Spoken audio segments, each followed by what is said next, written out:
నువ్వు చేసిన పూజ ఏ పూజ? నేను బంగారు తులసిరాలతో చేస్తున్నానని అహంకారంతో చేశావు, పక్కకి తోసేశాను అంటే మరి బంకమట్టితో ఎవరు చేశారన్నాడు. పరమభక్తుడు ఒకడు ఉన్నాడు నాకు, వాడు చేశాడు, అది పుచ్చుకున్నానన్నాడు. ఎవరు వాడు, ఎక్కడ ఉన్నాడని అడిగారు. నీ రాజ్యంలోనే ఉన్నాడు భీముడు అని చెప్పి కుమ్మరివాడు, వెళ్ళి చూడన్నారు. వెళ్ళాడు తొండమాన్ చక్రవర్తి. వెళ్ళేటప్పటికి ఆయన కుండలు చేసుకుంటున్నాడు. కొయ్య వెంకటేశ్వర స్వామి మూర్తిని పెట్టి మట్టి తయారు చేసేటప్పుడు కుండ మొట్టమొదటిది చేయగానే విరిగిపోతుంది. దాంతో బంకమట్టి తులసిదళం చేసి ఆయన పాదముల మీద పెట్టేవాడు. స్వామి ఉన్నాడు అని నమ్ముకునేవాడు.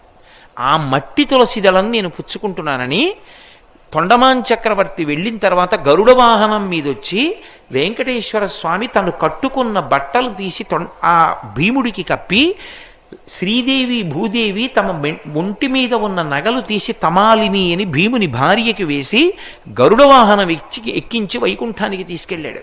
యథార్థంగా జరిగిన గాథ భవిష్యోత్తర పురాణంలో.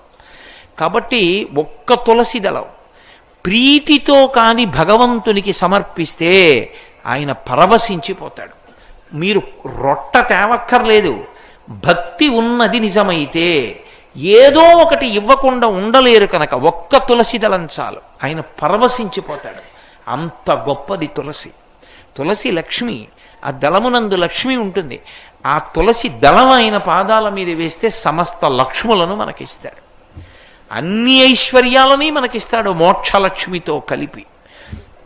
అందుకే తులసి అంత గొప్పది.